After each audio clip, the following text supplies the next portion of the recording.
Operator, will you please give me the correct time? Certainly, sir. It's Joan Davis time. Sure, it's Joan Davis time. Well, there's no question about it. From coast to coast, it's Joan Davis time. It's Joan Davis time.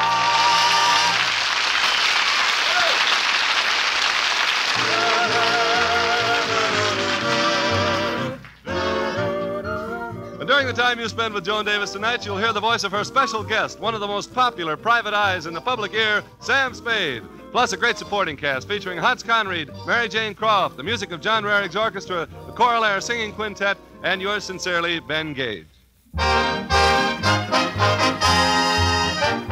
a comin' a courtin' Corabelle. Got a four-leaf clover stuck in my lapel. With a horseshoe in my pocket and a rabbit's foot as well. I'm a comin' a courtin' Corabelle. Gotta keep up my courage, Corabelle, for to speak up to your pappy for a spell. Gonna mention my intention of a honeymoon hotel. I'm a comin' a courtin' Corabelle. So it's giddy up, Sylvester, don't you dare to stop, 'cause underneath this double-breasted beat the heart that's about to pop. I'm a craving, caressing Corabelle. I'm a counting on some kissing in the dell. Let it thunder, let it lightning, let the rain come down pell-mell. I'm a comin', a courtin' Corabelle.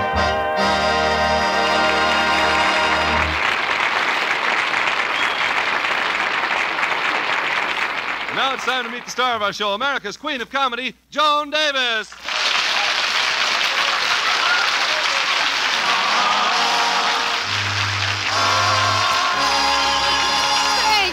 Thank you, and hi, everybody. Hi, Joni.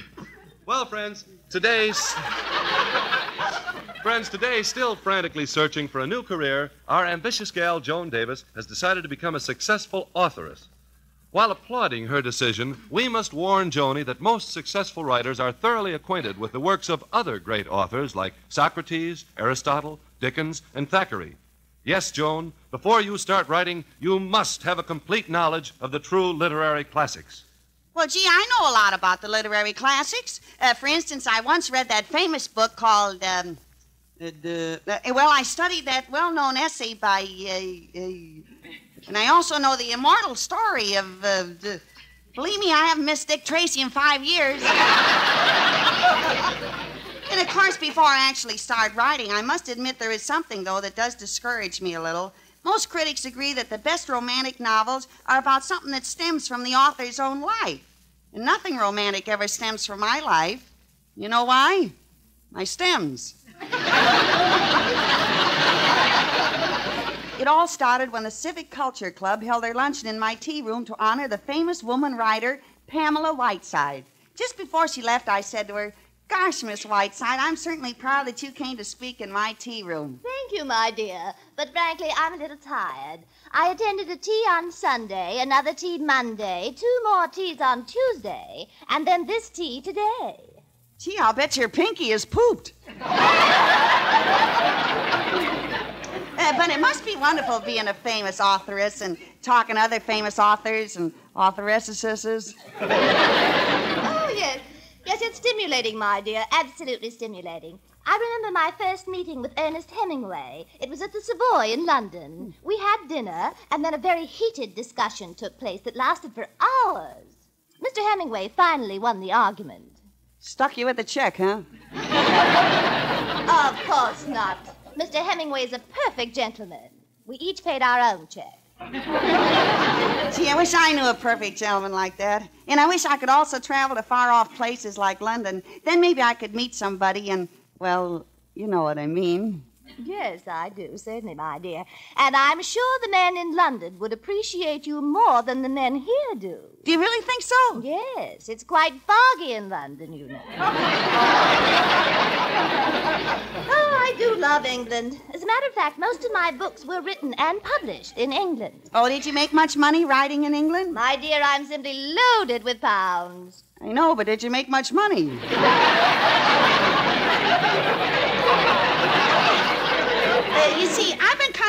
taken up writing as a career, and, well, I figured you could give me some good advice. Oh, I'm sure I can. To be a good writer, you must travel and experience things at first hand. Now, if I were going to write a book called Inside Africa, I would go and study Africa. If I wrote Inside Siberia, I would go and study Siberia. Well, isn't there some place that you've traveled that you could write about? Yeah, but would anybody be interested in reading a book called Inside a Greyhound? No, I'm afraid not. Well, I must be going now. Good luck, my dear, and may all your troubles be literary ones. I just made a little joke. A very little one. Oh, you know, sometimes my sense of humor just gets away from me. I can't say that I blame it. Good day, Miss Davis.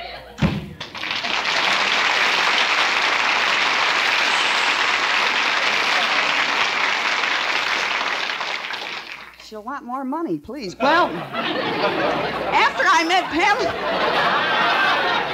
met Pamela Whiteside, I was more determined than ever to be a famous writer. So I decided to get to work immediately. I got out my typewriter and put in some paper. And the first day I wrote like mad all day and got a lot done.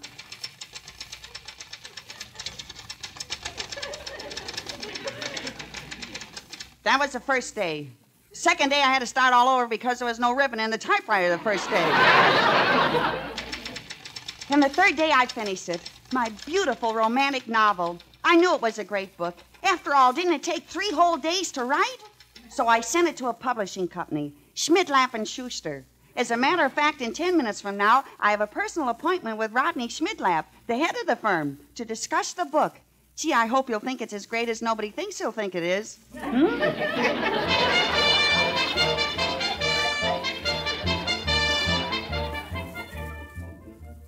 Well, did you read my novel, Mr. Schmidlapp? Quite, Miss Davis. I read the entire manuscript from cover to cover. Well, what was your reaction? I was deathly sick for 2 days. They had to give me injections of Shakespeare to bring me round. Oh, well, how would you compare my book with other pieces of modern literature? Where would you rate it? About 2 points below Orphan Annie. It's pretty low, ain't it?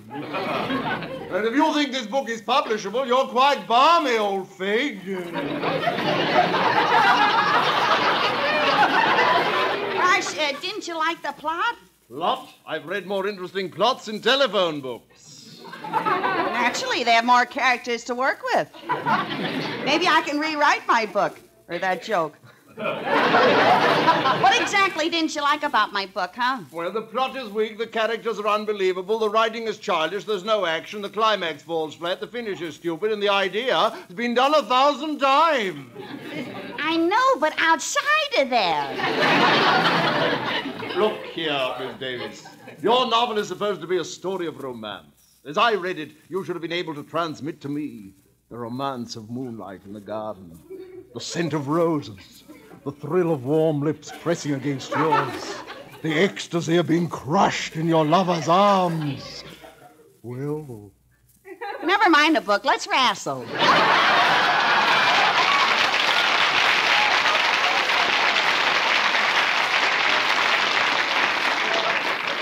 Hey, what? Oh, I'm sorry, Mr. Schmidlapp. I lost my head. A decided advantage in your case.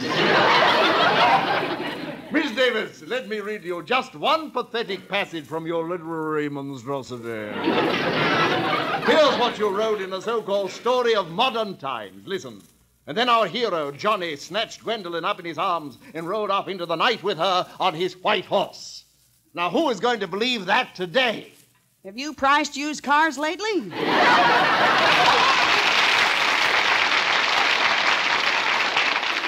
Mr. Schmidlapp, why don't you give me a break and publish my book, huh? Miss Davis, our company is only interested in writers who might be able to make the book of the month. I could do that. I said book of the month, not schnook of the month.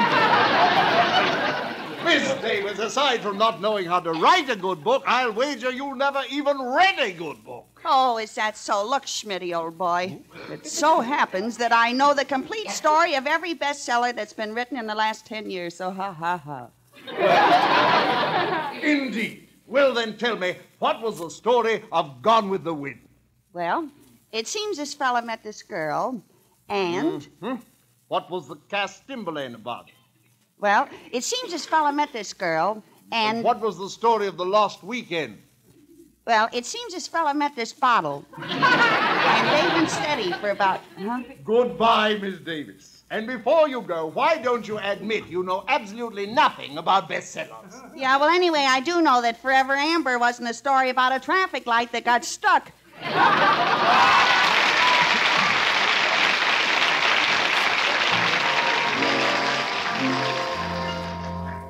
Though Joni's novel of romance just didn't make the grade, we're sure she won't admit defeat. She'll ride on, undismayed. We know your pulse will quicken as the plot begins to thicken when she tries to write a mystery for that private eye, Sam Spade.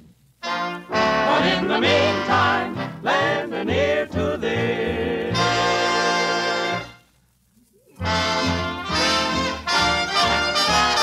Worry, worry, worry, love is passing me by. Worry, worry, worry, I'm so painfully shy. Other guys get all the kisses. Why am I the one who misses? Worry, worry, worry, woe is me. Baby, baby, baby, I'm a fool about love.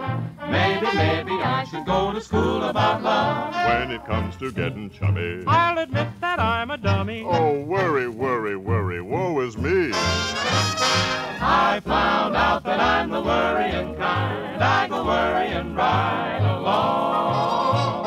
Life is fine, but with a worrying mind, so many things can go wrong. Worry, worry, worry, should I hold her so tight?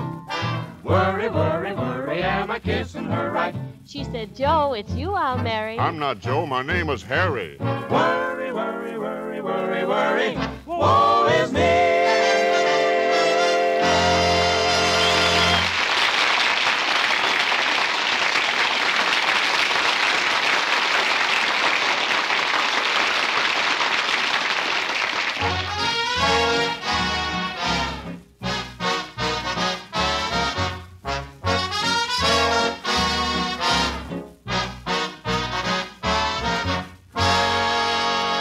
Well, friends, when Joni's decision to become a writer of romantic novels received harsh criticism, did she give up writing? No. She merely switched her field of creative endeavor to writing for radio. And at the moment, we find Joan about to start writing on her favorite subject, mysteries. Sounds like he blew a tube. Gee, I don't know where to start. Say, maybe I ought to write a script for a regular mystery show that's already on the air. Yeah, that's it. A show like Sam Spade, maybe. He always starts out sitting in his office, and then a gorgeous woman walks in with a problem. What should I call the woman? I know. I'll call her Joan Davis. With that name, she's bound to have a problem. Well, here goes. Page 1. Let's see now. As tonight's story opens, we find Sam Spade, private eye.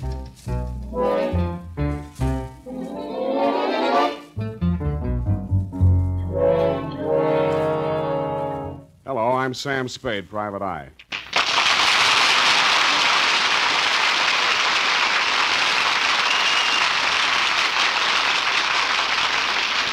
Well, today started out quite normally for me. On the way to my office, I was shot at 3 times, knocked unconscious twice, and shanghaied to Singapore once. Before I went back to my office 3 months later, feeling kind of tense, I decided to drop in at Luigi's for a whiskey sour. Luigi makes a whiskey sour that's really different. No whiskey. I was sitting there, sipping my 12th one and feeling quite warm, when suddenly a dame stepped through the swinging doors. Did I say a dame? She was an angel in form-fitting wings. I knew what I felt wasn't from Luigi's cocktails anymore. This was it, the real thing. It was time to put away my Boy Scout knife, my building blocks, and my yo-yo. This was the main event. When she spoke, it was like honey dripping on rose petals. Are you Sam Spade, private eye? Yes, I'm Sam Spade, Private Eye. What can I do for you, sister? Well, my name is Joan Davis, and I need your help desperately. I'm a secretary, and my boss has just been murdered. I went to your office, but... I know. I wasn't in. Right? Right. But how did you know? It's my business to know. But if the murder has been committed, why didn't you go to the police, gorgeous? I didn't want to bother the gorgeous police. I'd rather bother you. She stood there looking at me with her smoky blue eyes. I looked back at her with my smoky gray ones. I couldn't see her very well on account of the smoke. But even in the haze, I knew that she added up to everything I'd ever dreamed about. She was champagne and caviar. She was a fillet of sole with tartar sauce. She was chopped chicken livers covered with schmaltz.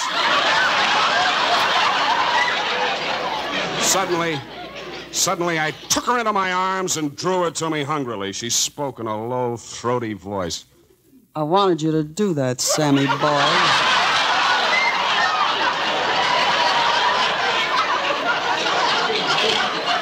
I pressed my lips hard against hers. What a kiss. When I let go of her, her smoky blue eyes were still looking into my smoky gray eyes, but now they were in the wrong heads.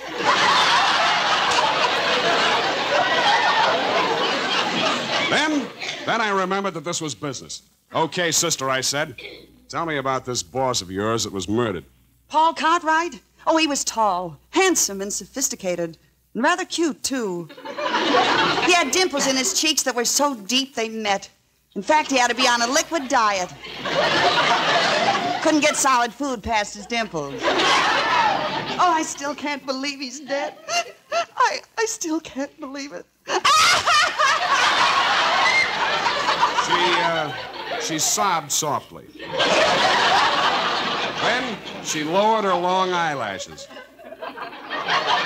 They reached almost to her knees. She was obviously under a great strain.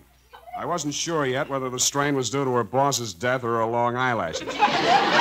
Suddenly, her hand reached for one of the little tassels that hung alongside her head, and she raised her eyelashes again. Every wolf in Luigi's was obviously about to howl at her, so I said, look, baby, go to your apartment. I'll join up and quiz you there later. All right, but don't be long, Sammy boy. Okay, and when I get there, I'll expect you to have some coffee on. I'd rather wear a house coat if it's all the same to you.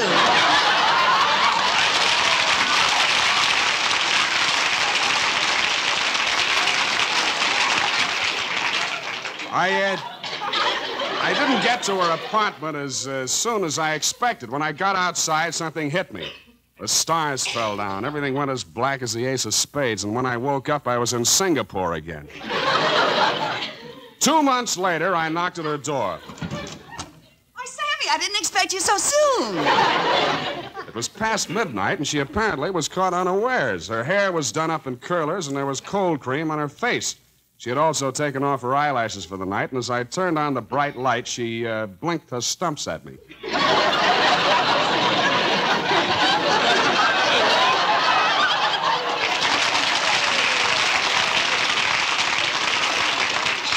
Well, baby, I said, you've already told me you were a secretary and that your boss was murdered. Now, how was he killed? He was stabbed with a letter opener. I was alone with him. Yes, I was alone with him when this man came in from the fire escape, picked up this letter opener, and killed this boss of mine. Then he ran down this fire escape again. If I'd call the police, they'd say I did it. That's why I came to see you. Mm-hmm. This man you say did it, can you describe him? Oh, perfectly. I know just what he looks like. He was exactly 5'8". Or was it 8'5"? Anyway, he had black hair and wore a green hat. Or was it a yellow hat and a red toupee? I'd recognize him in a minute. Can you think of anyone who'd want to see your boss dead? I didn't hear you, Private. I say, can you think of anyone who'd want to see your boss dead? Oh, I can't think of anyone who wouldn't. No. But the day before the murder, he got a threatening letter that read, "The end is near. You will die suddenly, violently, and horribly." How was it signed? Very sincerely yours. There was something about this girl that kept me off balance. I had a feeling there was more to her than met my private eye. So I arranged to meet her at her boss's office the next day to examine the corpse and maybe find something less disturbing to work on. The next morning, as we entered the elevator in her building, I intercepted a peculiar look that passed between her and the elevator operator. Laboratory analysis later proved it to be harmless. The concern she worked for as secretary turned out to be quite an outfit. As we entered the office, a guy right out of a cheap edition of Dickens excitedly rose from a high stool and said, Miss Davis, I am so glad you have came. The boss looks so strange, and he don't answer when I speak to him. Mr. Schultz, the boss is dead. Himmel, and I've been sitting for days waiting for him to make the first move in our regular chess game. Schultz, I'm Spade, private eye on the case for Miss Davis. What's your racket? I is the bookkeeper here. Yeah, you a good bookkeeper? Is I got my at business college. I was at the head of my class in advanced embezzlement. Well, if you're so good, I'd like you to tell me what shape this business was in. It might give me a lead. Oh, the business is in fine shape. Worth $15 million. And by the way, congratulations, Miss Davis. Now that the boss is dead, you control the stock. Yes. The money is mine. Mine. It's mine. Don't forget, half of it's mine, Liebchen. Quiet, you flat-headed fool. My trained detective instinct told me that this didn't sound quite kosher. But I wasn't sure, so I asked to see the corpse. With hips swaying like a sail in a spanking breeze, she led me into the inner office. There, stretched out on the floor with a letter opener in his back, was the corpse. She pointed to the dead guy and said, Spade, I want you to meet my boss, Paul Cartwright. You don't look like he wants to meet anybody. Well, it's not his fault. He's had a bad day. I decided it was time to stop playing around. I'd found out what I needed to know. I let her have it all at once. All right, sister, you may as well confess. Confess? You think I killed him? But it's not true. I have no reason. No? Then how about this letter I found in the corpse's pocket? It says, Dear Miss Davis, last week I thanked you for the interest you've been taking in my business. But this morning, I checked the books, and I found that with Schultz's help, you two have taken so much interest lately, you now control my entire business. At 5 p.m., I am calling the police. How do you like that sneak going through the books? He was going to call the police at 5. His smashed wristwatch shows he died at 4:18. I wonder what would have happened if he'd called the police at 4. You would have died at 3:18. She was glaring at me. There was cold hatred in her eyes where before there had been warm love. She knew that I knew that she had murdered her boss, but she wasn't sure yet whether I could prove it. Neither was I. Look, sister, I know the motive. All I need to clinch this case is either a confession or some evidence proving that you did it. I'll never confess. Uh-huh. You stepped right into that one, didn't you? Come on, kid. Confess. No, I shan't confess. I shan't, do you hear? I shan't. I shan't. I shan't. She stood there chanting at me. It was obvious that she would never talk. Suddenly, her eyes were soft again. I knew what was coming. The big pitch they all give you when the chips are down and the jig is up. Look, Sammy boy, forget the law. I'll pay off Schultz, and it'll be me and you and the $7.5 million. That's a lot of money, Sammy boy. Think of what we could do with it. Why, with $7.5 million, we could either go away somewhere for the rest of our lives or spend Saturday at Santa Anita. Oh, what do you say, Sammy boy? I wanted to say yes. She was so beautiful, a slice of heaven, a big bundle of dreams, but I knew I couldn't. A private eye has got to have ethics. If I let her off, I could never again peek over a hotel transom without feeling like a sneak. Too late, I heard a footstep behind me, and boom, I was off to slumberland again. When I came to, Schultz was standing over me with a big bottle of smelling salts. He was slugging me with it. Suddenly, the dame snarled at him. Stop it, Otto. He can't prove I did it. He's got no evidence. She was right. All I had was the motive. I took another look at the corpse. Suddenly, I knew that I had her. I spun around to her. Okay, sister, I got the evidence I need. I can prove that you did it. I don't believe it. I don't believe it. Okay, I'll tell you how I know. You, like everybody else, are a creature of habit. You've always been a secretary, and you have the habits of a secretary. That's why you stabbed your boss with a letter opener. Prove it, I dare you. Prove it. You asked for it, sister. After you stabbed your boss with a letter opener, still the creature of habit, you became panicky, and you did something that revealed the whole case to me. I did? What did I do? What did I do? In your panic, you unconsciously knew that you'd done the wrong thing. So in a weak attempt to cover up your fatal error, you grabbed a rubber stamp and pressed it against your boss's head. No! Yes! Look, there it is, stamped on his head. Opened by mistake, returned to dead letter office. I rest my case. All right, I'll confess. I did it. I did it. I scared me. Gosh, I finished it. And I just know it's great. I'm going right over to the radio station and sell it to Sam Spade. Well, now that you've read my script, what do you think, Mr. Spade? Well, first of all, Miss Davis, my name happens to be Duff, Howard Duff. I just play the part of Sam Spade. Well, anyway, what do you think of it? You going to buy it, huh, Mr. Spade? Please, the name is Duff. Miss Davis, I'm going to be frank with you. Give up writing for radio. You have no talent for it. Your script is completely wrong. Gosh, first my novel and now my radio script. I guess I'm just not a writer. Oh, well, goodbye, and thanks a lot, Mr. Spade. For the last time, Miss Davis, my name is Duff, Howard Duff. Stop calling me Spade, huh? But you were frank with me. The least I can do is be frank with you. Well, what do you mean? Well, gosh, all I've been doing is calling a spade a spade.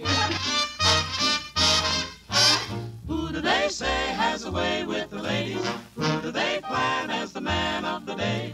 Who in his wink has the twinkle of Hades? Shawnee, oh, Shawnee, oh, Shawnee, oh, Shay. If he grows fonder beyond city limits, then he makes love till you shove him away. If he still spoons till the moon's getting dim, it's Shawnee, oh, Shawnee, oh, Shawnee, oh, Shay. Children ride, dances die, ladies lie, spins a sigh for Shawnee O'Shea. And though he's quite a roue, they go for Shawnee O'Shea. Young and gay, old and gray, they all pray he will stay, he's quite a new man. In the city, he's the toast of it, he makes the most of it, 'cause O'Shea likes to play to the grandstand. Better beware, he's as fair as Apollo, looking his way turns a nay to a yea, making each heart once burn into hollow. Shawnee, oh, Shawnee, oh, Shawnee. O'Shea.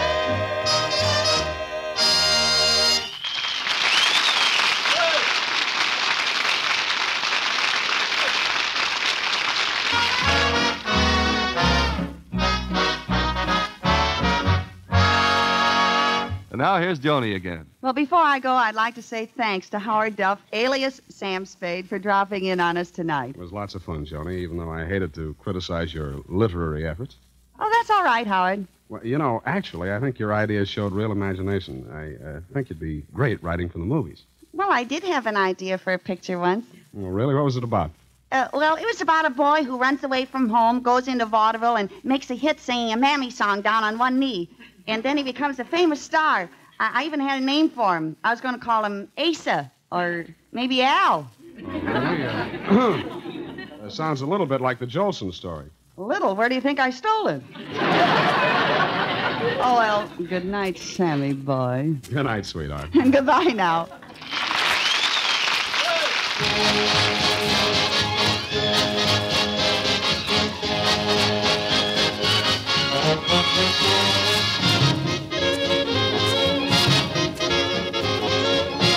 Joan Davis Show came to you through the worldwide facilities of the United States Armed Forces Radio Service, the voice of information and education.